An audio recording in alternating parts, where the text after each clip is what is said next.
د خوښې سندرې زما یارا ستاسو فرمایشونه مینه پټه کوا کړه دې سنگار دې لیلا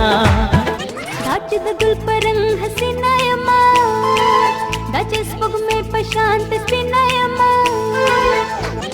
ستاسو خپل چینل ریډیو دلبر باندې خیستا مې دې جانان خایست ګل په شان خیستا مې دې جانان خایست ګل په شان د زړه په سر لیکلې مې ستا نوم په دې بیان خیستا مې دې جانان تا چاته ټیټ نشي نګیالی زما ژوندون کا زړه زما دی مسلمان وي تفکر مې د پښتون کا خدای زیات کړی یو په لسه د پښتو د لیلا حسن یا زما مینه هم زیاته یو په لسه تر مجنون کا ریډیو دلبر ثوابه اف ام څلور ویډیو خوږو درنو اورېدونکو د خپل کوربه سید عادل له اړخه د مینې او خلوص نه ډک سلامونه لیکې هیلې احترامات قبول کړي هیله لرم چې روغ جوړ او خوشحاله به د ژوند د هر یو رنګ نه مخه په نر او په ډاډه زړګي باندې خوندونه او مزې اخلي کوم اورېدونکي چې ویښتې هغوی ته وایو سهار په خیر او کوم چې وده دي نه هغوی دي له وده ویسي او چې څنګه زموږ سره راپاسي نو موږ به ورته هم هغه وخت سره سهار په خیر وایو سهار په خیر خپرونه موږ ستاسو د سهار د خوشحالولو دپاره یعنې که سهار چې څنګه شروع کېږي او هغه په کار ده چې د یو خندا داسې د یو ښکلې خبرې نه وشي چې د سړي ټوله ورځ د انسان ټوله ورځ په هغه په خندا خوشحالۍ باندې تېره شي موږ په دغه اړه باندې موږ ستاسو دپاره راغلي یو د ریډیو دلبر ثوابه اف ام څلور نوي دا مشن دا کوشش دا مقصد دی چې ستاسو په مخونو باندې په دې تیاره ماحول کې په دې ازغن ماحول کې په دې لمبه کوڅو په دې لمبه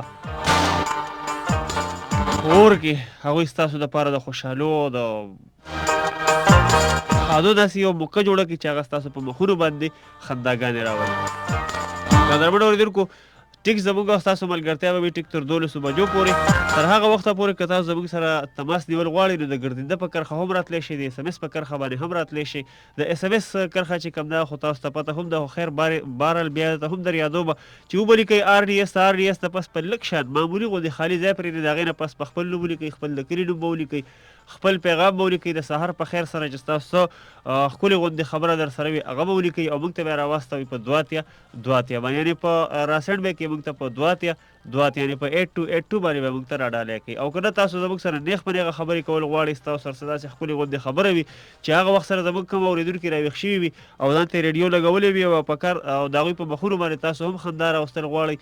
د تاسو راتلی شئ په 093828002 یعنې په 0938 28 باندې تاسو زموږ سره نیغ په نیغه راتلی شئ خبرې به کوو قدرمنو اورېدونکو په اعتماد باندې هم په اعتبار په ټرسټ څوک چې ورته باور هم وي او دغه شان به ورسره خبرې کوو په احسان باندې یعنې چې احسان ور یادول څومره لویه ګناه ده او دا احسان ولې موږ یادو او دا کم خلک احسان ور یادوي نو پکار دی تاسو زموږ سره راشئ او په دې موضوع باندې تاسو موږ سره خبرې وکړئ که څوک په اعتماد باندې خبرې کوي که څوک په احسان ور یادولو باندې یعنې که مطلب خبره دا ده چې یو کس بل کس ته څه څیز ورکړي یا د ورکولو نه پس بیا هغه ته وایي چې موږ تا ته دا څیز درکړی دی دا احسان ور یادول د ډېره لویه ګناه ده نن زموږ په معاشره کې دا ګناه ډېره عامه شوې ده خاص طور باندې دا ګناه په هغه خلکو کې زیاتره کوم چې د رسم و رواج په وجه باندې خلکو ته تحفې هدیې ورکوي یا د ښودنې دپاره تحفې او هدیې ورکوي د دې مطلب دا شو چې هغوی هدیه او تحفه د الله تعالی له طرف نه ورکوي او چې د الله تعالی له طرفه یې ور نه کړه نو د ورکولو وخت کې دا نیت وي چې موږ دته تحفه ورکړه نو موږ ته د دې په بدل به هم میلاوېدل پکار وي اوس که ورته بدله میلاو نه شوه یا په بدله کې ورته قیمت میلاو یا تحفه میلاو نه شوه نو هغه نو په هغه باندې دا احسان کوي چې صاحبه ما هغه صاحب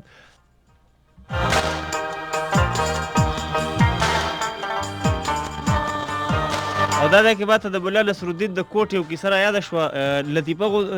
لطیفه ده خو مولا نصرالدین داسې کار کړی چې چکر ته یې